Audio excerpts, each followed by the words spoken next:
Salam jemaat Tuhan, jumpa lagi dalam program Light of Revival, renungan firman Tuhan yang akan menuntun kita di sepanjang hari ini. Mari kita sama-sama membaca firman Tuhan di dalam Filipi 4 ayatnya yang pertama. Karena itu, saudara-saudara yang kukasihi dan yang kurindukan, sukacitaku dan mahkotaku, berdirilah juga dengan teguh dalam Tuhan, hai saudara-saudaraku yang kekasih.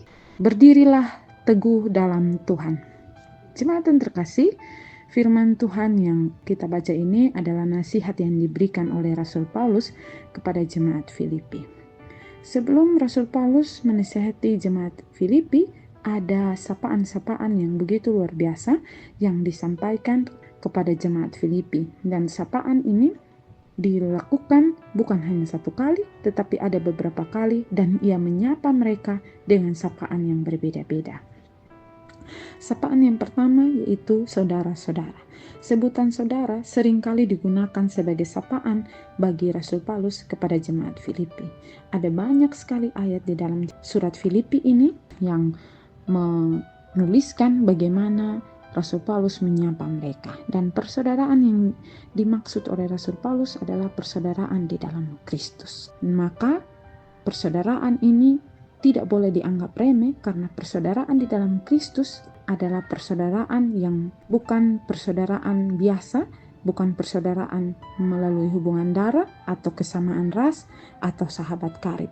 Tetapi persaudaraan yang dimaksud di sini adalah persaudaraan yang dipersatukan melalui Kristus. Itu sapaan yang pertama. Lalu ada sapaan yang kukasihi dan kurindukan. Lalu ada sapaan sukacitaku dan mahkotaku. Ini jelas menunjukkan bahwa Rasul Paulus sangat mengasihi orang Filipi, sangat mengasihi dan sangat menghargai. Nah, jemaat yang terkasih, sekarang bagaimana sikap hati kita terhadap saudara seiman? Apakah kita mengasihi mereka? Apakah kita menghargai mereka? Kita mengasihi karena Kristus, kita menghargai pun harus karena Kristus. Setelah menyapa dengan begitu penuh kasih mesra, barulah Rasul Paulus menasihati jemaat Filipi. Nasihat Rasul Paulus bagi jemaat Filipi yaitu menyuruh mereka untuk berdiri teguh di dalam Tuhan. Jemaat Tuhan yang terkasih, mengapa harus berdiri teguh dalam Tuhan? Karena menjadi seorang pengikut Kristus ada banyak tantangan, ada banyak serangan, ada banyak tekanan yang akan menjatuhkan pengikut Kristus. Jemaat Filipi, mereka adalah jemaat yang setia kepada Kristus dan pelayanannya. Pasti akan ada banyak tantangan, serangan, tekanan terhadap iman mereka. Maka Paulus menasihatkan mereka agar berdiri teguh di dalam Tuhan. Ada serangan dari berbagai ajaran yang akan menjatuhkan iman mereka. Oleh karena itu, Rasul Paulus menasihatkan mereka agar berdiri teguh di dalam Tuhan. Jemaat yang terkasih, kita sebagai orang Kristen pun bagaimana agar kita bisa berdiri teguh dalam Tuhan? Atau apa yang harus kita lakukan agar kita bisa berdiri teguh dalam Tuhan? Ketika ada serangan, ada tantangan, ada tekanan yang menghimpit iman kita, yang menyerang iman kita. Apa yang harus kita lakukan? Yang pertama, kita harus belajar firman Tuhan dengan tekun. Dengan belajar firman Tuhan dengan tekun, kita akan mampu menghadapi setiap tekanan, serangan, serta tantangan. Kita tidak mudah disesatkan oleh penyesat karena kita punya pegangan, yaitu firman Tuhan. Kisah Para Rasul 2 ayat 42 berkata, mereka bertekun dalam pengajaran rasul-rasul dan dalam persekutuan jemaat mula-mula, dan mereka selalu berkumpul untuk memecahkan roti dan berdoa.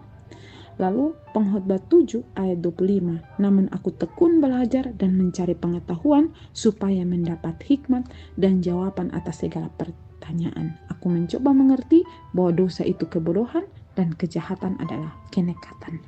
Dengan tekun belajar firman Tuhan, kita tidak mudah digoyahkan oleh serangan-serangan penyesat yang datang mencoba menggoyahkan iman kita. Ketika kita tekun belajar firman Tuhan, kita akan menjadi pengikut Kristus yang setia, yang kuat, dan kita menjadi pengikut Kristus yang berdiri teguh di dalam Tuhan.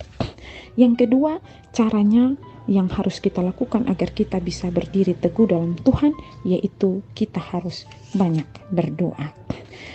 Matius 26 ayatnya yang ke-41.